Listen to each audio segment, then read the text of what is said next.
উখিয়া উপজেলার ব্যস্ততম বাণিজ্যিক স্টেশন কুতুপালং বাজার যানজট যেন নিত্যদিনের সঙ্গী। বহুমুখী সমস্যায় জর্জরিত হয়ে উঠেছে স্টেশনটি। যানজট নিরসনে স্টেশনে নেই কোনো ট্রাফিক পুলিশ বক্স, তবে স্টেশনের হাতের নাগালে রয়েছে হাইওয়ে পুলিশ ফাঁড়ি। উখিয়া প্রতিনিধি মোহাম্মদ নাসিমের প্রতিবেদনে থাকছে বিস্তারিত।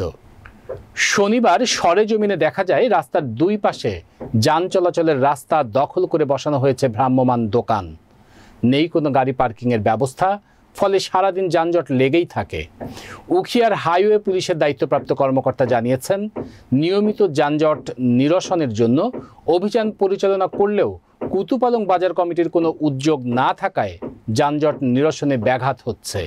আমরা নিয়মিত অভিযান পরিচালনা করছি। বাজার কমিটি উদ্যোগ নিলে এবং রাস্তা থেকে বাজারগুলো সরিয়ে নিলে যানজট নিরসন হবে।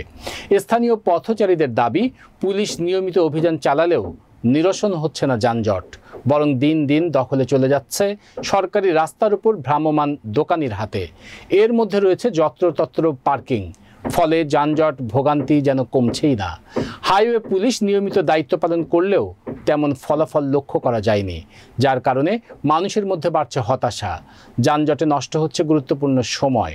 যত্রতত্র পার্কিং ও লাইসেন্সবিহীন যানবাহনের দৌরাত্ম্য বৃদ্ধি এবং রোহিঙ্গা অদক্ষ চালকদের সংখ্যা দিন দিন বৃদ্ধির ফলে সমস্যা আরও বেড়েই চলেছে। অনুসন্ধানে জানা যায়, উখিয়া উপজেলার কুতুপালং বাজারে চলাচল করে 5 শতাধিক টমটম, ইজি বাইক। তবে এসব গাড়ির নেই কোনো লাইসেন্স বা ইউনিয়ন পরিষদের মাধ্যমে কোনো কাগজপত্র, যার ফলে অদক্ষ রোহিঙ্গা ড্রাইভার এই গাড়িগুলো চালায়।